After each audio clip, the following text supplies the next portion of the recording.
الرحمن الرحیم رب اشرح لی صدری ویسر لی امری واحلل عقدۃ من لسانی یفقهوا قولی الذین یظنون انہم ملاقو ربہم وانہم الیہ راجعون، جو اس بات کا خیال رکھتے ہیں کہ وہ اپنے پروردگار سے ملنے والے ہیں اور ان کو اسی کی طرف لوٹ کر جانا ہے۔ یا بنی اسرائیل اذکروا نعمتی التی انعمت علیکم وَأَنِّي فَضَّلْتُكُمْ عَلَى الْعَالَمِينَ، اے اولاد یعقوب، تم یاد کرو میری نعمت جو میں نے بخشی تم پر، اور یہ کہ میں نے تمہیں فضیلت دی زمانوں والوں پر۔ اے بنی اسرائیل، میری وہ نعمت یاد کرو جو میں نے تم کو عطا کی تھی، اور یہ بات یاد کرو کہ میں نے تم کو سارے جہانوں پر فضیلت دی۔ وَاتَّقُوا يَوْمًا لَا تَجْزِي نَفْسٌ عَن نَفْسٍ شَيْئًا وَلَا يُقْبَلُ مِنْهَا شفاعة ولا يؤخذ منها عدل ولا هم ينصرون، اور اس دن سے ڈرو جس دن کوئی شخص بھی کسی کے کچھ کام نہیں آئے گا، نہ کسی سے کوئی سفارش قبول کی جائے گی، نہ کسی سے کسی قسم کا فدیہ لیا جائے گا، اور نہ ان کو کوئی مدد پہنچے گی۔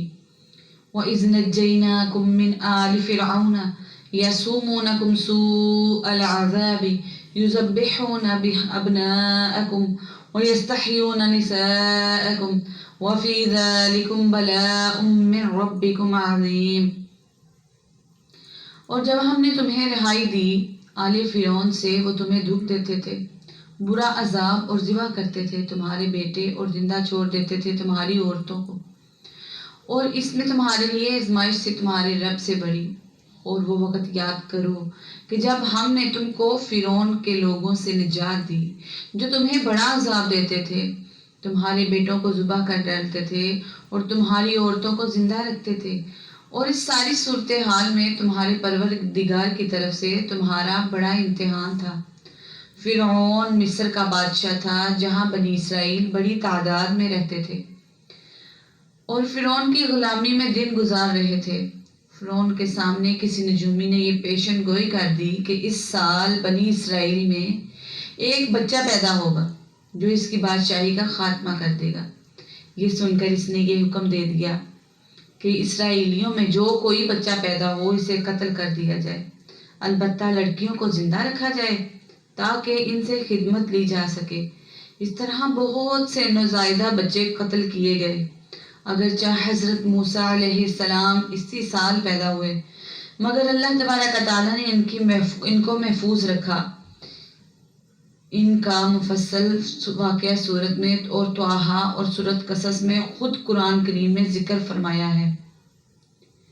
وَإِذْ فَرَقْنَا بِكُمُ الْبَحْرَ فَأَنْجَيْنَاكُمْ وَأَغْرَقْنَا آلَ فِرْعَوْنَ وَأَنْتُمْ تَنظُرُونَ، اور جب ہم نے پھاڑ دیا تمہارے لیے دریا، پھر تمہیں بچا لیا اور ہم نے ڈبو دیا آل فرعون کو، اور تم دیکھ رہے تھے۔ اور یاد کرو جب ہم نے تمہاری خاطر سمندر کو پھاڑ ڈالا، چنانچہ تم سب کو بچا لیا تھا، اور فرعون کے لوگوں کو سمندر میں غرق کر ڈالا تھا، اور تم یہ سارا نظام دیکھ رہے تھے۔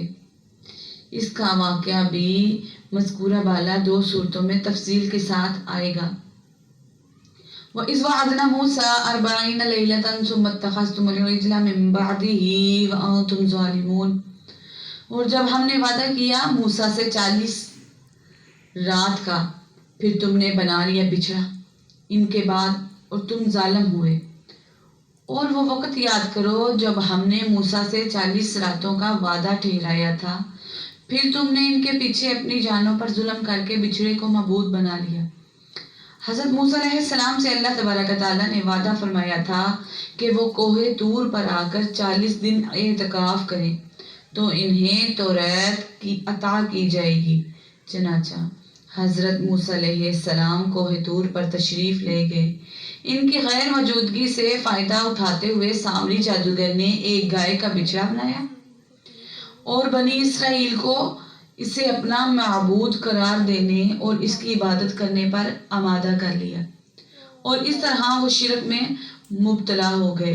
حضرت موسیٰ علیہ السلام کو اطلاع ہوئی، وہ گھبرا کر واپس تشریف لائے اور بنی اسرائیل کو توبہ کی تلقین فرمائی اس توبہ کا ایک حصہ یہ تھا کہ بنی اسرائیل میں سے جو لوگ اس شرک میں ملوث نہیں ہوئے تھے وہ ملوث ہونے والے قاتلوں والوں کو قتل کرے۔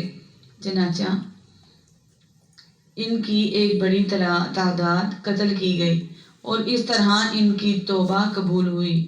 یہ واقعات انشاءاللہ تفصیل سے سورۃ الاعراف اور سورۃ طٰہٰ میں آئیں گے۔ اللہ تبارک و تعالیٰ ہمیں قرآن پاک کو پڑھنے کی اور سمجھنے کی توفیق دے، اور اللہ تبارک و تعالیٰ ہمیں اتنا شوق اور ذوق عطا فرمائے کہ ہم قرآن پاک کو لفظ بہ لفظ سمجھنے کی کوشش کریں۔ آمین۔ آپ سب کی دعا گو آپ کی بہن۔